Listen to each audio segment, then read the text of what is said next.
L'Éthiopie apprécie grandement le soutien continu de la Chine à son développement économique et social, selon le Premier ministre Abiy Ahmed.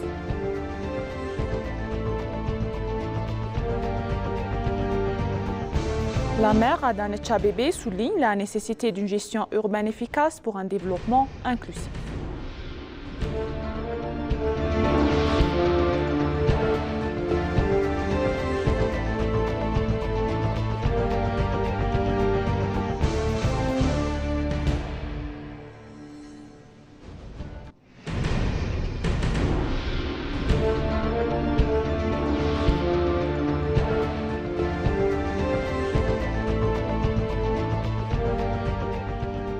Bienvenue chers téléspectateurs, c'est Maïda Gadamo avec le journal du vendredi 6 septembre 2024. Et restez avec nous. L'Éthiopie apprécie grandement le soutien continu de la Chine à son développement économique et social, selon le Premier ministre Abiy Ahmed. Le Premier ministre Abiy Ahmed a déclaré que l'Éthiopie apprécie grandement le soutien continu et multiforme de la Chine au développement économique et social de l'Éthiopie. Écoutons les détails. Le Premier ministre Abiy Ahmed a fait ces remarques lors d'une réunion bilatérale avec le président chinois Xi Jinping en marge du sommet du Forum sur la coopération Sino-Afrique qui se tient à Pékin le 4 septembre 2024 selon le ministère des Affaires étrangères. Les investissements chinois ont joué un rôle clé dans ces progrès et la coopération de l'Éthiopie avec la Chine fait des progrès significatifs dans l'agriculture, les fabrications, l'industrie, le tourisme, les télécommunications, l'industrie du papier et de la pâte papier, a-t-il ajouté. Le Premier ministre Abiy Ahmed a précisé que l'Éthiopie accorde la priorité au Forum sur la coopération sino-africaine autant que multiplicateur de force pour l'avancement des efforts de modernisation de l'Afrique et le renforcement de l'alignement conceptionnel et politique africain. L'élévation de la position de l'Afrique dans des affaires mondiales et une coordination accrue entre l'Afrique et la Chine pour des institutions de gouvernance mondiale renforcées, réformées et représentatives, a-t-il noté.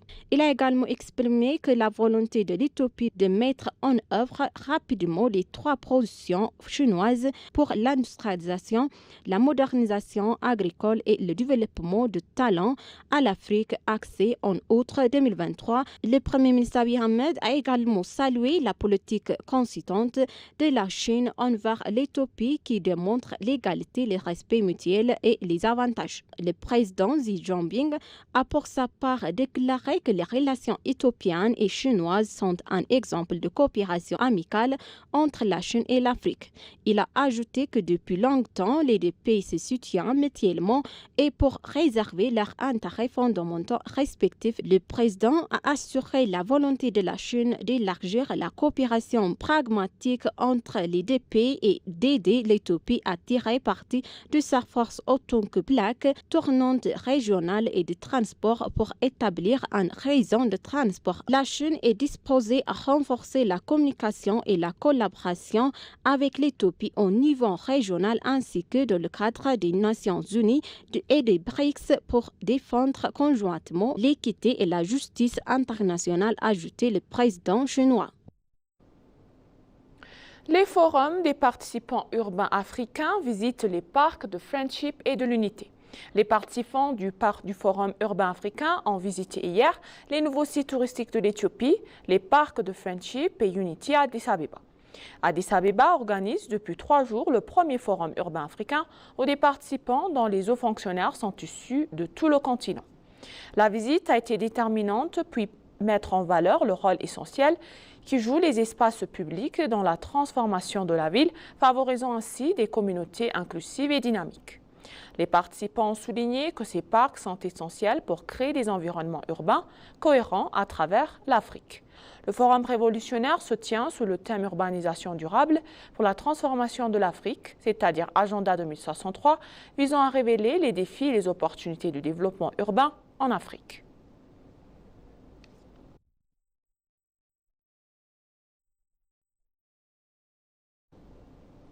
Addis Abeba vit le modèle du développement urbain centré sur l'humain et le lieu idéal pour l'inauguration de l'AUF, a déclaré le professeur M. Peters.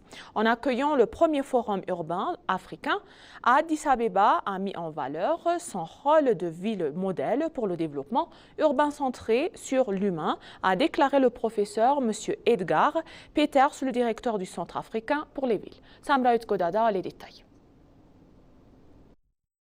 Addis Ababa a organisé le premier forum urbain africain qui a officiellement débuté le mercredi pour une durée de 3 jours, attirant des responsables de haute range de tout le continent. Le professeur Edgar Peters, directeur du Centre africain pour les villes de l'Université du Cap, a déclaré l'accent mis par la ville sur l'intégration des besoins des enfants et la priorité donnée aux infrastructures axées sur la communauté sous la direction de la maire Adanch Abebe, en fait un lieu idéal pour accueillir le forum. L'approche de la ville qui consiste à se concentrer sur les besoins des enfants et améliorer les infrastructures, les espaces publics et la mobilité va au-delà des simples intérêts commerçants pour mettre l'accent sur le développement holistique de la prochaine génération. Le professeur a souligné l'importance historique du forum et a ajouté que cet événement représente une étape majeure vers l'inscription de l'urbanisation à l'ordre du jour de l'Union africaine et des divers gouvernements nationaux. Il s'agit d'un événement historique, a noté Peters, car il montre un accord politique sur l'importance de l'urbanisation pour réaliser le potentiel de l'Afrique. Le forum servira de plateforme cruciale pour les villes et les parties prenantes pour échanger des idées, apprendre les unes des autres et tester de nouvelles solutions, a-t-il souligné. Alors que les villes africaines connaissent une croissance rapide et une augmentation du nombre de start-up et d'entreprises économiques, le forum vise à dynamiser les participants et à encourager les efforts de collaboration pour relever les défis communs, a expliqué le professeur. Le professeur Peters a salué l'accent mis par l'Addis Abeba sur les enfants et les infrastructures axées sur la communauté sous la direction du maire d'Adanch Abebe. L'approche de la ville en matière de planification urbaine met l'accent non seulement sur les intérêts commerçants, mais aussi sur le développement multiforme des personnes et de la prochaine génération, a-t-il déclaré. Selon diverses idées politiques liées aux villes intelligentes, aux technologies numériques, à la résilience climatique et au système de transport public sont des problèmes que les villes africaines devraient traiter. L'un des objectifs principaux du forum est de renforcer l'engagement en faveur de la décentralisation à travers l'Afrique, a-t-il ajouté, citant la charte de l'Union africaine sur la décentralisation que seuls quelques pays ont signé. Enfin, le professeur a salué l'hospitalité chaleureuse de l'Éthiopie et son riche patrimoine culturel. La réforme devient une poussée dans le secteur manufacturier éthiopien, a déclaré le ministre de l'Industrie, M. Melakou Alebel. La réforme vigoureuse mise en œuvre pour le gouvernement ces dernières années a été essentielle pour la poussée du secteur manufacturier, a déclaré le ministre de l'Industrie, M. Melakou Alebel. Un forum qui a réuni les parties prenantes des parcs industriels d'Éthiopie s'est tenu hier à Addis Abeba dans le but d'identifier de nouvelles opportunités et de relever les défis émergents. Dans son discours d'ouverture, Melakou a salué les activités de réforme entreprises par le gouvernement éthiopien, en particulier dans le secteur économique, y compris la politique de réforme macroéconomique récemment mise en œuvre. Pour le ministre, les améliorations apportées à la logistique, à l'approvisionnement en électricité et dans d'autres développements infrastructurels ont été essentiels pour améliorer la capacité de production des fabricants. Ethiopian Tambrit, un mouvement national, a également contribué à mobiliser davantage le secteur manufacturier au niveau national ces dernières années, a-t-il affirmé.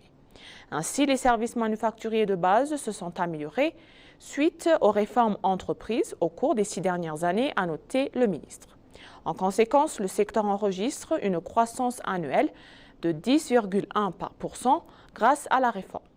Déclarant que le pays procède à des réformes majeures dans le secteur, Melakou a exhorté les investisseurs à profiter de ces opportunités incroyables.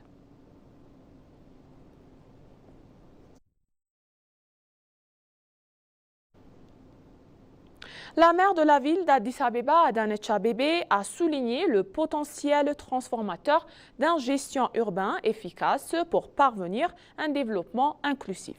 Un événement sous le thème Objectif de l'héritage des maires et transformation urbaine a réuni hier des maires et des experts et des représentants internationaux des villes de toute l'Afrique.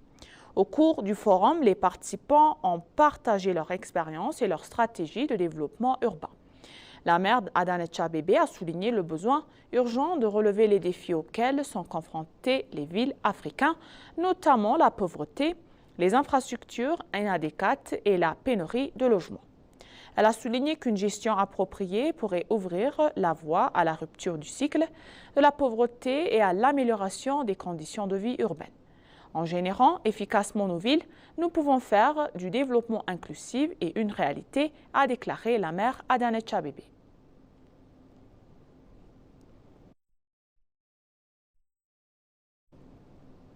L'écart du prix Forex avec le taux du marché parallèlement tombé de à 4% en un mois, déclaré le gouverneur de la NBE. L'écart du prix du marché des changements et des échanges avec le prix du marché parallèle a considérablement diminué, passant de 100 à 4% en un seul mois suite à la mise en œuvre de la politique de réforme macroéconomique, a déclaré le gouverneur de la Banque nationale de l'Éthiopie, M. Mamou Mratou.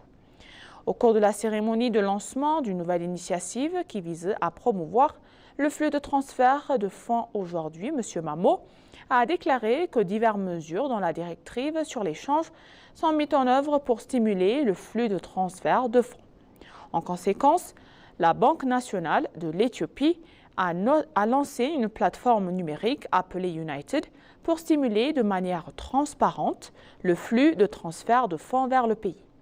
Les Éthiopiens non résidents, les personnes d'origine éthiopienne et les résidents éthiopiens et les organisations à but non lucratif pour recevoir des fonds sont éligibles pour ouvrir des comptes en devises étrangères, a-t-il été indiqué.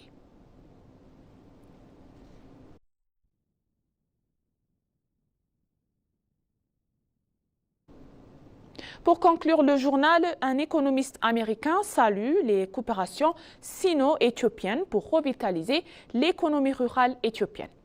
Le célèbre économiste américain, le professeur Jeffrey Sachs, a souligné que la coopération avec la Chine a contribué de manière significative à revitaliser l'économie rurale de l'Éthiopie.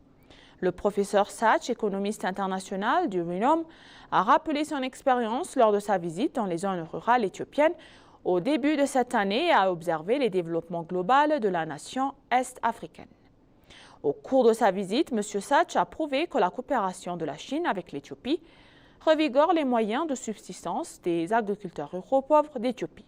Selon le professeur, la Chine dispose de vastes capacités qui devraient permettre à l'Afrique d'avoir une croissance économique annuelle de 7 à 10% en développement massif d'énergie solaire qui est spécialisée de la Chine.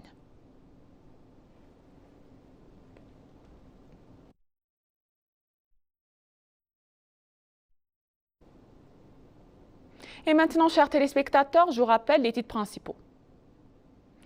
L'Éthiopie apprécie grandement le soutien continu de la Chine à son développement économique et social, a déclaré le Premier ministre Abiy Ahmed.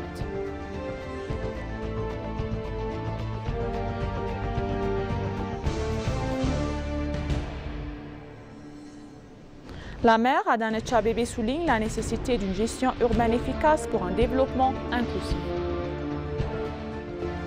Merci, chers téléspectateurs. Ainsi s'achève le journal pour aujourd'hui. C'était Moïda Garemo et je vous souhaite une bonne journée.